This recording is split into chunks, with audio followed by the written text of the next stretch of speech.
漆黑的海面上，一支美军编队正在高速前进，在航母的两翼，几艘 DRR 锐利的战舰警戒巡航，他们是整个编队的护盾与神经中枢。而在这道防线里，真正撑起美军海上霸权的脊梁，就是阿利伯克级驱逐舰。30多年间，它从冷战走到今天，从大西洋到红海，始终是美军最依赖的战舰。为什么它能撑起美军海上力量的半壁江山？为什么很多人戏称它是现代战列舰？在高超音速导弹与无人化舰队的时代，它还能扛得住吗？大家好，我是 Jason， 这里是 High Weapon。今天我们就来讲阿利伯克级驱逐舰，美军最成功的现代战舰。时间回到20世纪80年代末，冷战的阴霾依然笼罩海洋，美军在全球部署庞大的航母战斗群，但舰队结构却出现了一个致命的不平衡。一边是装备宙斯盾系统的提康德罗加级巡洋舰，战力无可挑剔，却造价高昂，无论是单件造价还是整个维护成本，都让数量始终赶不上去。它是强大的旗舰，但太稀缺。另一边是奥利夫佩里级护卫舰，它们便宜，数量多，却过于轻巧，反潜还行，防空乏力，面对苏联大规模导弹饱和攻击，根本撑不住。更别忘了当时的美军驱逐舰斯普鲁恩斯级，他们是反潜好手，航速快，航程远，但在舰队防空和导弹拦截上几乎没有建树。说到底，他们是单颗尖子，不是全能战舰。这就是美军的困境：巡洋舰太贵，数量少；护卫舰太弱，防空撑不起来；驱逐舰能跑能反潜，但无法承担起核心防御任务。那么怎么办？答案是一个全新的方案，把宙斯盾系统从旗舰专属的奢侈品变成驱逐舰平台的标配。换句话说，不再依赖少数巡洋舰，而是让整个舰队都能普及宙斯盾防空网。这就是阿利伯克级的核心设计逻辑。成本上比巡洋舰更便宜，可以大规模建造；性能上战力远超护卫舰和老驱逐舰，能承担防空、反导、对陆打击；战略需求上数量足够，能随航母走向全球任何海域。1991年，阿利伯克级驱逐舰的首舰阿利伯克号正式服役。它不再是反潜的单颗舰，也不是昂贵的旗舰，而是那个真正平衡三角的支点。最终结果就是，从冷战到后冷战，美军把整个海上防线的赌注压在了这艘驱逐舰身上。事实证明，这个赌局下得很准。30多年后，阿利伯克级依然在建造，依旧在升级，成为撑起美军霸权的真正脊梁。那么首舰为什么叫阿利伯克？其实阿利伯克是2战时期著名的海军上将，驱逐舰战术大师，绰号31节伯克。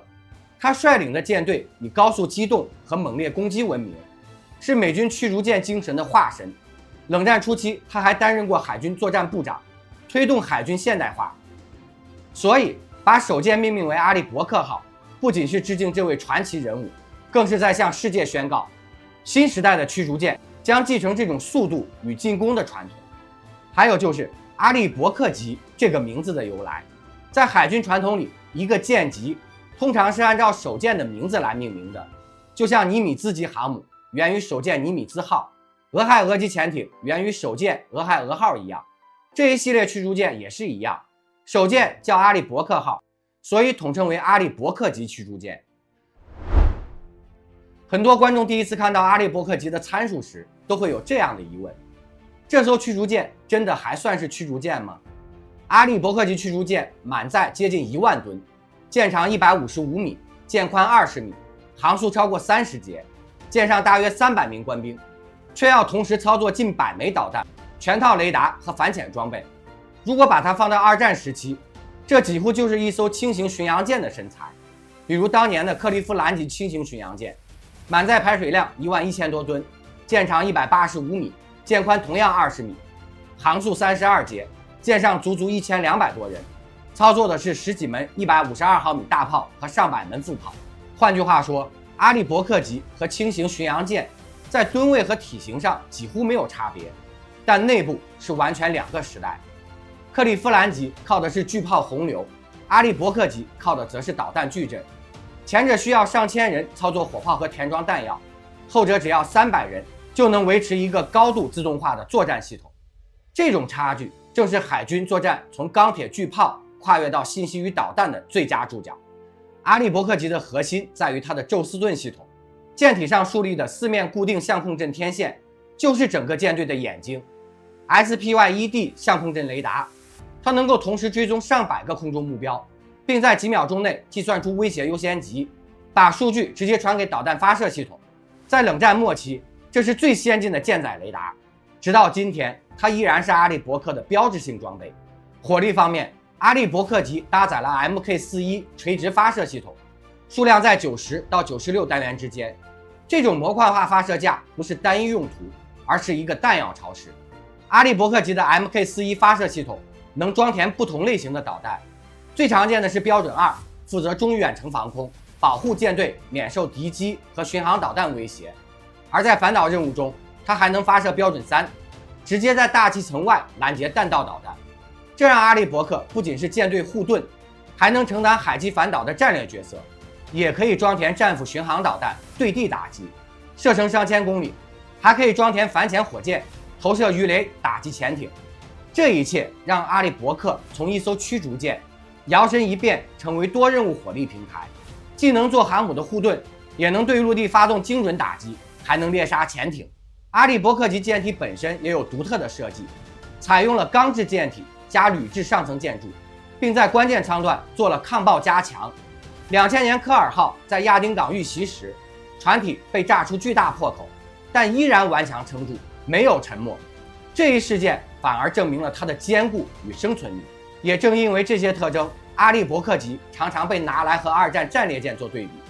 战列舰依靠厚重的装甲和巨炮称霸海洋，而阿利伯克则依靠雷达、导弹和信息系统掌管战场。他们的武器完全不同，但在各自时代都是多面手和海战核心。所以回到大家最喜欢问的那个问题，阿利伯克是不是现代战列舰？答案其实是它并不是战列舰，但它完成了战列舰曾经的使命。它用电子系统和导弹取代了钢铁和巨炮，成为新世纪舰队中的中坚火力。换句话说，它是穿着驱逐舰外衣，却承担着战列舰责任的超级平台。如果说航母战斗群是一座移动的空中要塞，那么阿利伯克级驱逐舰就是那层看不见的防空穹顶。在典型的航母编队里，航母负责投射空中力量，核潜艇负责水下猎杀，而阿利伯克级则在舰队外围支起一张无形的防御网。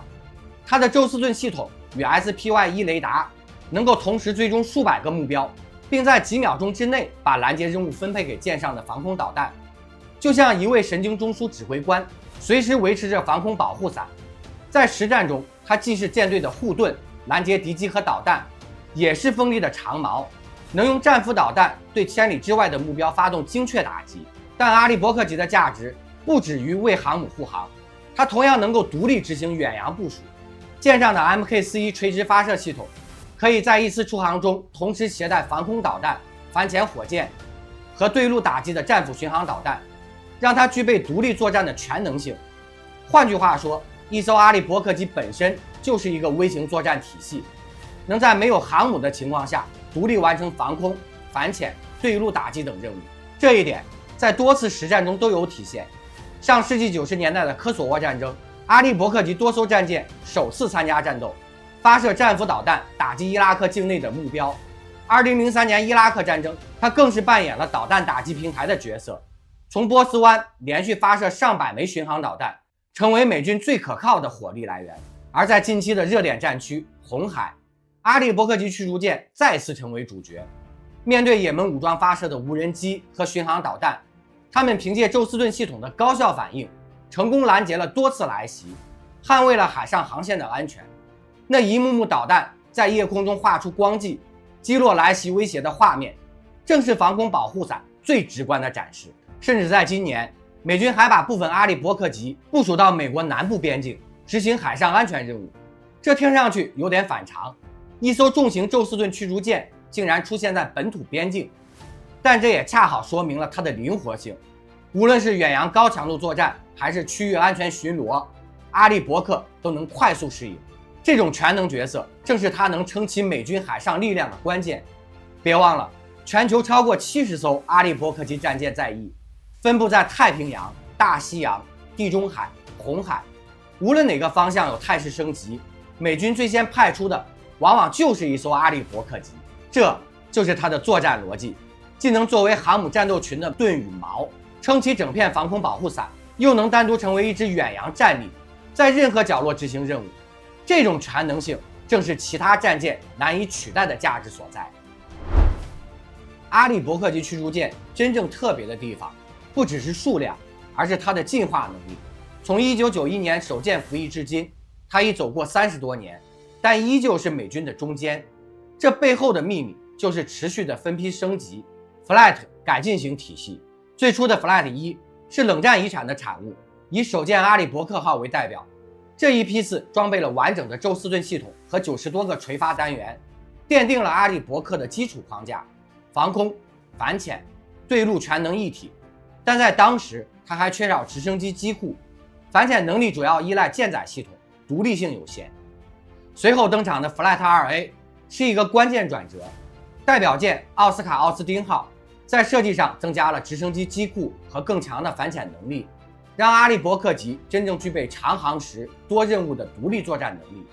你可以把这一代视作全能扩展版。在这一时期，美军还改进了作战系统，使它能够更好地适应联合防空和海上巡逻任务。正是从 2A 开始，阿利伯克级的数量迅速膨胀，成为全球最常见的宙斯盾舰。而最新的 Flight 3则是面向未来威胁的答案。代表舰杰克·卢卡斯号在2023年服役，首次换装了全新的 SPY-6 雷达。这套相控阵雷达比 SPY-1 灵敏度高出几十倍，能够同时追踪数量更强大的目标，尤其是拦截高超音速武器而生。与此同时，Flight 3的电力系统也大幅升级，为未来可能部署的舰载激光武器预留了能源接口。这意味着它不仅能打今天的导弹，还在为明天的战争做准备。这种持续迭代的设计哲学，让阿利伯克级拥有了别的舰艇少有的生命力。很多冷战时期的军舰早就退役，成为博物馆的展品，而阿利伯克级却在更新换代中越活越年轻。到今天，它已经有70多艘在役。Flight 1作为奠基， Flight 2A 作为扩展， Flight 3则是未来导弹防御的旗舰。可以说，它不只是一艘驱逐舰的进化，而是一个舰级如何在30年间不断适应新时代威胁的缩影。如果说阿利伯克级在美国海军内部是中坚，那么放眼全球，它的影响力几乎塑造了一整个舰艇家族。最典型的例子就是日本的金刚级驱逐舰。上世纪90年代，日本引进美制宙斯盾系统，几乎是照搬阿利伯克的设计，只是略作改动。4艘金刚级后来又追加了爱当级和摩耶级。韩国也走了类似的道路，韩国的失踪大王级驱逐舰同样基于阿利伯克级发展，但更大更豪华，满载排水量超过1万吨，比当时的阿利伯克还要重。导弹垂直发射单元数量多达128个，是世界上火力最强的宙斯盾舰之一。可以说，阿利伯克不仅是美国的防空脊梁，也间接成为了日本、韩国海军的骨架。这就是所谓的宙斯盾舰家族，以阿利伯克为核心模板，衍生出一批盟友版的复制舰队。那么，如果把它放到对手的体系里呢？拿俄罗斯的现代级驱逐舰来对比，现代级在冷战时期曾被称为航母杀手，主打超音速反舰导弹，火力凶猛，但数量稀少，舰龄老化，如今大部分已经退役或停航。相比之下，阿利伯克级已经造出70多艘，形成了数量级与体系上的压倒性优势。再看欧洲的地平线级护卫舰，这是法国、意大利和英国联合研发的防空舰，单舰性能不弱，装备了先进的相控阵雷达和紫苑防空导弹。但问题在于，欧洲各国各造，数量有限，难以像美国那样形成规模化部署。这就是阿利伯克级真正的优势所在。它并不是单舰性能最强，但数量庞大，形成了无处不在的存在感。它背后不是单打独斗，而是体系作战，和航母、潜艇、补给舰一起组成全球最成熟的舰队组合。换句话说，俄罗斯可能造出更凶猛的单舰，欧洲可能造出更先进的实验舰，但没有任何国家能像美国一样把阿利伯克级这种全能舰批量化到几十艘的规模。这就是阿利伯克级在全球海军中的独特地位。它不仅是一款舰艇，更是一套标准答案。阿利伯克级驱逐舰已经服役30多年，并且还在不断升级，但问题也随之而来。在新的战争形态下，它还能撑多久？未来的威胁正在逼近。首先是高超音速导弹，它们以超过5马赫的速度在大气层边缘机动飞行。宙斯盾系统和现有拦截导弹很难在有限的反应时间里完成锁定与拦截。阿利伯克级换装的 SPY-6 雷达虽然灵敏度提升，但是否足以对抗这种极速杀手，外界依然存疑。其次是无人化作战，未来海战可能不再是几十艘大型舰艇对峙，而是数百架、上千架无人机、无人艇的蜂群攻击。阿利伯克级体量庞大，造价高昂，如果面对的是低成本的空海蜂群，它还能保持效率优势吗？还有就是定向能武器，美国海军已经在实验将激光武器、微波武器安装到驱逐舰上，作为近防拦截的补充。Flight 3的电力系统正是为此预留，但这种新概念武器是否能在实战中成熟，依然是未知数。这就是阿利伯克级的吊诡之处，它既是当今最成功的驱逐舰，却也可能是最后一代大型驱逐舰。未来的舰艇也许更小型、更智能化，甚至根本不需要成群结队的钢铁巨舰。所以问题来了，阿利伯克级是美军驱逐舰的巅峰之作，还是迈向未来舰队的最后荣光？今天我们讲的是阿利伯克级驱逐舰，美军最成功的现代战舰。它从冷战走到今天，从大西洋走到红海，始终是美军海上霸权的支柱。但问题是，在高超音速导弹和无人化蜂群的时代，它还能扛多久？它是传奇的终点，还是最后的大型驱逐舰？欢迎在评论区告诉我你的看法。如果你喜欢这期视频，记得点赞、订阅频道，开启小铃铛。如果你已经开通了 Hype 功能，也欢迎给我们的视频投上一票。你的支持是我们创作最大的动力。这里是 High Weapon， 我是 Jason， 我们下期再见。